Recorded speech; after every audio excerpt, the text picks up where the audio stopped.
جس کھانے پر فاتحہ پڑھی جائے کیا وہ کھانا حرام ہو جاتا ہے؟ معاذ اللہ۔ اللہ تبارک و تعالیٰ کا نام، قرآنی آیات جس چیز پر پڑھی جائے، اللہ اللہ، وہ کھانا تو اور برکت والا ہو جاتا، رحمت والا ہو جاتا۔ قرآن مجید فرقان حمید کی آیات اور دعا، یہ کھانے کے سامنے پڑھنا، یہ تو سنت رسول ہے۔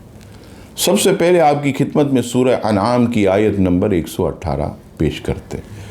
ارشاد باری تعالیٰ ہوا، فَكُلُوا مِمَّا ذُكِرَ اسْمُ اللَّهِ عَلَيْهِ إِن كُنتُم بِآيَاتِهِ مُؤْمِنِينَ، تو اس میں سے کھاؤ جس پر اللہ کا نام لیا گیا ہو، اگر تم اس کی آیتوں پر ایمان رکھتے ہو۔